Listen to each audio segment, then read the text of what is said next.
Marc Brice a décidé de mettre en difficulté la FECAFOOT avec son nouvel équipementier Fortune en arborant une casquette estampillée Adidas en pleine séance d'entraînement à Yaoundé. L'entraîneur sélectionneur de l'équipe nationale du Cameroun, qui vient de paraffer un nouveau contrat avec un nouveau sponsor, avec un nouvel équipementier. Un équipementier qui a fourni toutes les gadgets, c'est-à-dire les maillots, les sous-vêtements, les casquettes, même les sous-vêtements avec capuche. Donc, il a fourni tout un kit tenant compte des conditions climatiques ici au Cameroun. Ça veut dire que dans le kit, il y a les sous-vêtements avec les capuchons, comme on a vu les joueurs mettre ça hier, comme il pleuvait à Yaoundé. Il y a des casquettes également. Mais Marc Brice a décidé de créer un conflit entre le nouvel équipementier Fortune et la FECAFOOT en arborant le sous-vêtement de Fortune et en mettant sur sa tête une casquette estampillée Adidas pour venir diriger la séance d'entraînement. En mon de vision, Marc Brice l'a fait en connaissance de cause. Parce qu'on ne peut pas me dire que Marc Brice l'a fait de façon involontaire.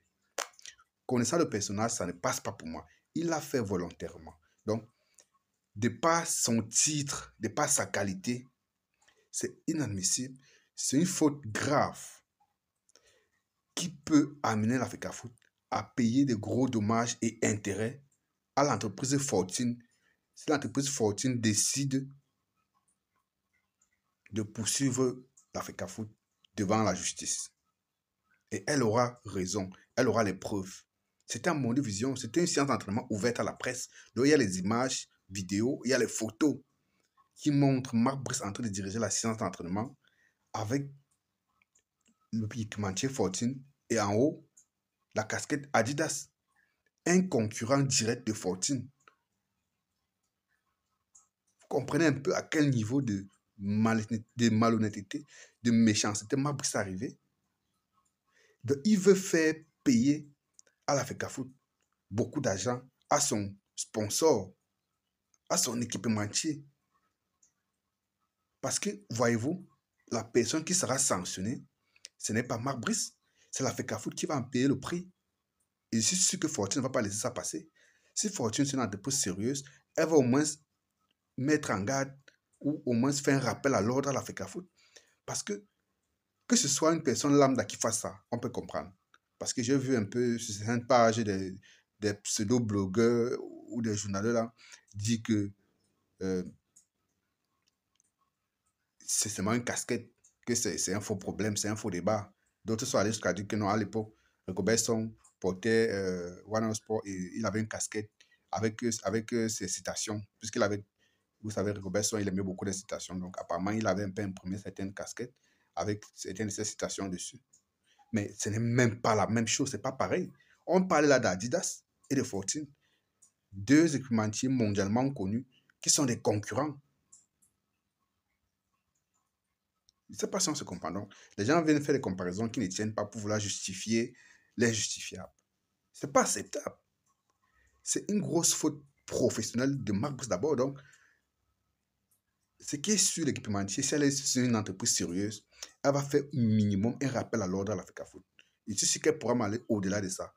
Parce qu'elle peut demander à la FECAFOOT de payer les dommages et intérêts.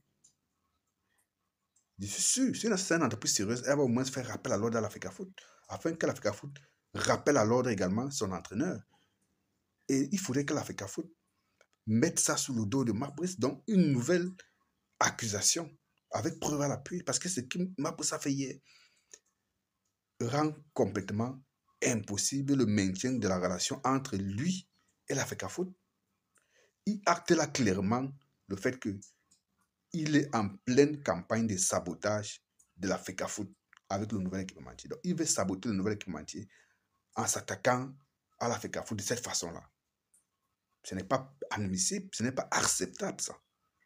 Le comité exécutif de la FECAFOOT doit agir. Les gars doivent agir rapidement, urgemment. Les gars doivent agir urgemment. Donc, je ne sais pas comment est-ce qu'ils vont faire. Il y a match mardi. Et dans l'une de mes précédentes vidéos, je vous ai annoncé que Marc Brice a déjà sa démission qui est déposée quelque part et sera juste actée mardi prochain. Mardi prochain parce que dans son esprit, il espère peut-être qu'il y aura un miracle venu de Paul Biya qui va faire que Mounonga ait la place que lui souhaite désormais. Mais comme ça ne peut pas arriver, il va forcément acter cette démission-là mardi. Il sera obligé d'acter cette démission mardi. Même si par un miracle, il réussit à rester au Cameroun, où on réussit à faire asseoir Mounonga sur banc de touche, Marc Brice sera obligé de partir parce que la faute gravissime qu'il a commise hier, le comité exécutif de la Fédération camerounaise de football ne doit pas laisser ça passer. Il faudrait que lors de son assemblée extraordinaire convoquée pour le 14 avril prochain, si Marc Brice est encore là, il faudrait que ce soit inscrit dans l'ordre du jour que Marc Brice, il faut qu'on inscrive le dossier là. Cette affaire doit être enrôlée à l'ordre du jour, s'il est encore là. Mais je doute fort qu'il soit là encore jusqu'au 14 avril prochain, parce que à l'heure où je vous parle, ça bouillonne. Les gars sont en zone de turbulence. C'est très chaud. Donc, on ne vous distrait pas. Ne vous laissez pas distraire par des gens qui vont venir sur la toile vous dire que c'est pas grave d'aborer un chapeau de notre marque. C'est gravissime pour un entraîneur sélectionneur d'une équipe nationale qui a un nouvel équipementier d'aborer un concurrent direct comme Adidas ou Nike ou machin. Non, ce n'est même pas faisable. C'est une grosse faute. Ceux qui le disent que c'est une erreur, c'est parce qu'ils ne comprennent pas. Vous connaissez ce qu'on appelle les engagements contractuels. Dans le contrat que la FECAFOOT a signé avec Fortune, c'est clairement écrit que les gars, les lions indomptables, quand on dit lions, c'est-à-dire le staff et l'équipe ne doivent arborer que les kits de Fortune. C'est clairement écrit dedans en noir sur blanc. Ça fait partie des premières conditions qu'on met dans le contrat avec l'équipementier. Est-ce que c'est négociable? Ce n'est même pas négociable. On vous dit, vous acceptez. On a dit à la FECAFOOT que les lions, l'équipe, les joueurs et le staff ne doivent arborer que lors des compétitions. Au quartier, qui font ce qu'ils veulent là-bas, mais quand ils sont là, on a appelé pour une phase éliminatoire comme ça là. Quand ils sont dans la tanière, les gars doivent arborer que les trucs Fortune. Du moins, même si tu ne peux pas arborer un équipementier de Fortune, tu ne dois pas arborer un équipementier concurrent. C'est là-bas qu'il faut faire la différence. Il faut faire très attention. Il y aurait même, si Marc Brice était venu au stade diriger la séance d'entraînement avec une casquette non-name, non, il n'y aurait pas eu de problème. Oui. Ou il aurait même enlevé les 3 bandes sur la casquette et rester comme ça, il ne sait pas trop. S'il estimait que le capuche n'est pas assez protecteur de son crâne, il fallait qu'il trouve... Vous avez vu, Tongo Mpile, il a eu une casquette de la FECAFOOT sur la tête avec le survêtement de Fortune.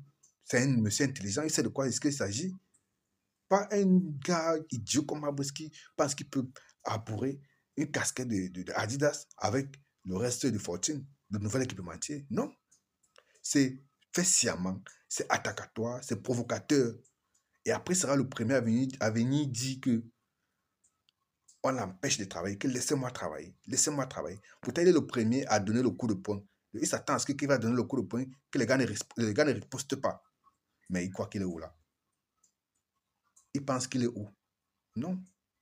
Donc, les amis, je que vous dis, ne vous laissez pas distraire par ces gars qui sont des savants en tout, qui vont venir vous expliquer que non, c'est pas grave. Robertson mettait les casquettes avec ses citations dessus. Non, c'est pas pareil. Ces citations, on connaît ça seulement aussi au Cameroun. Ce n'est pas un concurrent de Fortune. Oh, en dehors du Cameroun, personne ne connaissait les citations de Robertson. On ne connaît pas ces entreprises. Je ne sais même pas si c'est même un truc qui est protégé, peut-être à l'OA pays du Cameroun, ou je ne sais pas trop quoi.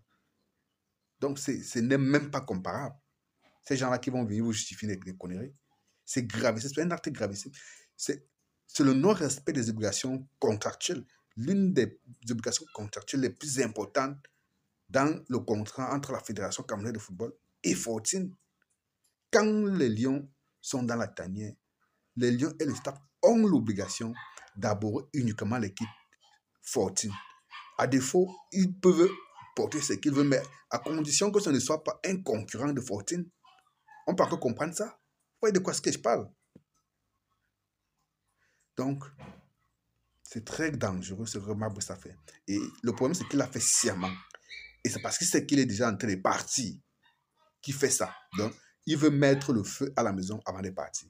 Et voilà un type que vous voulez qu'on maintienne sous prétexte qu'il a les bons résultats. Il a quel bon résultat? Il a les meilleurs résultats que qui, quel coach ici dans l'histoire des Lions d'Ontario. Vous pouvez me dire, dites-moi en commentaire, il a les résultats mieux que qui? Robertson n'a pas qualifié les gars pour la Coupe du Monde. Il n'a pas qualifié les gens pour la CAN.